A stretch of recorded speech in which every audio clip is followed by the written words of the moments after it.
Direito público e direito privado. Normalmente, a gente se depara com essas terminologias que vão aparecer muito no nosso estudo e às vezes a gente fica meio com dúvida do que a gente está trabalhando necessariamente ali. E é bom que você entenda exatamente qual é a importância de você saber o que é direito público e o que é direito privado efetivamente. Só para a gente poder chegar no ponto que realmente nos interessa, deixa eu te dar uma ideia mais genérica. Antigamente, lá na época na Roma Antiga, aqueles tempos bonitos lá, as leis romanas elas tinham uma função só: estabelecer como que o Estado e a sociedade iam se entender. Então, basicamente, você lá em Roma só tinha aquelas leis que tratavam especificamente sobre como o Estado funcionava, como que ele ia prestar os serviços que ele tinha que prestar na época, que não eram lá grandes coisas, era mais exercício de poder de polícia, efetivamente, do que uma atuação do Estado em conjunto com a sociedade. E as relações entre pessoas se davam por tradição, por costumes, não existiam leis. Então a gente sempre cresceu, e você sabe que o direito romano ele é a base do direito de qualquer parte do mundo, né? Então não à toa a gente tem que olhar um pouco para ele. Ele sempre foi muito voltado para isso: reger Estado e sociedade e os particulares que se danem. O problema é que você não pode deixar isso realmente funcionando desse jeito. E a partir do momento que a gente começou lá a cobrar um pouco mais do Estado, né, que ele participasse e ao mesmo tempo não participasse da vida da sociedade, né, principalmente da Revolução Francesa, a gente começou a ter uma necessidade de reconhecer isso melhor. Pô, tá, beleza, os particulares vão se entender, tradição, costume, mas não dá para você funcionar sem você ter uma lei. A sociedade ela não está acostumada a lidar com as coisas com tanta liberdade sem ter uma legislação ali que vai dizer como que aquela relação vai funcionar. Então, para que isso dê certo efetivamente, houve a necessidade da adição, né, na nossa existência de legislações privadas. Claro, isso já é da antiga. A Revolução Francesa ela só firmou isso como um ensinamento para toda a sociedade, para todo o mundo, digamos assim. Mas até então, nós já tínhamos alguns casos de alguns países, sim, com legislações privadas. A questão é que, quando você analisa só esse ponto, o que fica claro para você? Bom, direito público é aquele que rege relação Estado e sociedade. Direito privado é aquele que rege relação entre pessoas. O problema é que o direito evoluiu muito. E depois ali da Primeira Guerra Mundial, que a gente começou a ter aquela movimentação mais social, né, dentro dos estados, né, as constituições sociais começaram a surgir com mais força, esse conceito não funcionava mais. Porque, em dado momento, o Estado se relaciona comigo pelo direito público, mas ele também vai se esbarrar comigo no direito privado. Imagina você a seguinte situação: você tem um prédio, né, você é dono de um prédio, Deus te abençoe, só que esse prédio está desativado.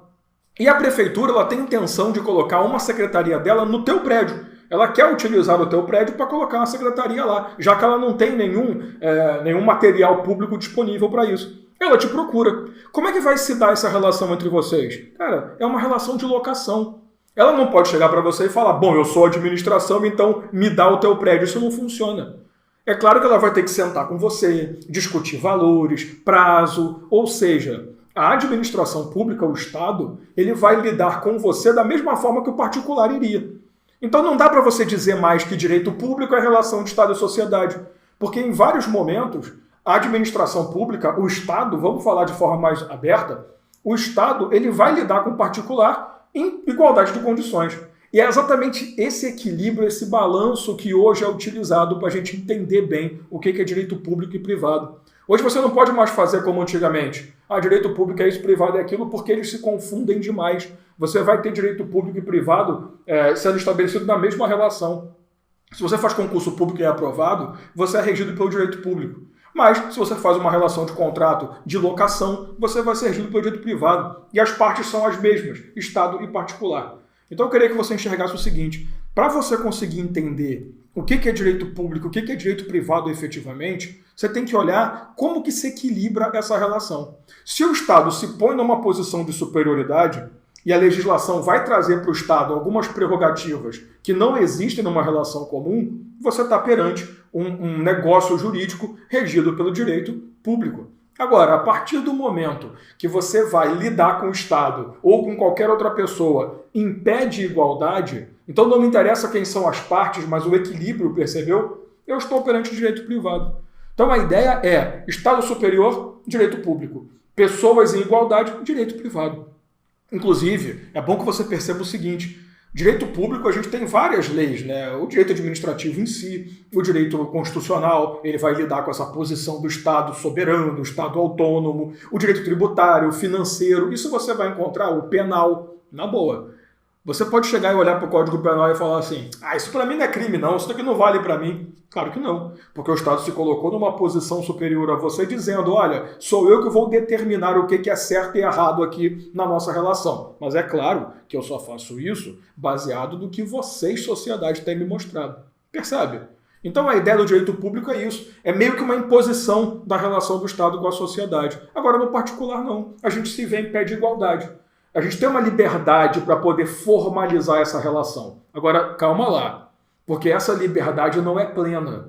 Você sabe que para qualquer coisa funcionar, tem que ter um mínimo de desequilíbrio. Então, por exemplo, o direito trabalhista. O direito do trabalho é uma relação privada. Só que eu tenho empregador e empregado. Eles não estão que nem Estado e sociedade assim, mas eles estão numa diferença. Então o empregador ele vai se colocar um pouco acima porque a legislação vai trazer alguns poderes para ele. Se você for contratar alguém e fazer um serviço na tua casa, você vai se colocar numa posição melhor. Você é o contratante. O contratado ele vai ter que se submeter, entre aspas, às suas regras. Submeter entre aspas por quê? Porque se você fizer uma oferta para ele que ele não gostar, ele vai mandar você para merda e não vai aceitar. Então cuidado, que assim, não é simplesmente a existência de uma superioridade ou não, porque até numa relação privada, existe superioridade entre os entes. A questão é até onde vai essa liberdade. Se mesmo nessa posição superior eu tenho como discutir cláusulas, resolver condições, eu estou com direito privado. O direito do consumidor, por exemplo, o direito civil, ele vai tratar muito sobre isso. Agora, no direito público, não. Direito público cabe a você apenas aderir à legislação, aceitar a posição. Se você concorda ou não, aí são outros 500, tá? Então é isso, você vê que eu não consegui nem falar 500 direito. Chega numa hora que a pessoa fica velha e começa a errar todas as palavras.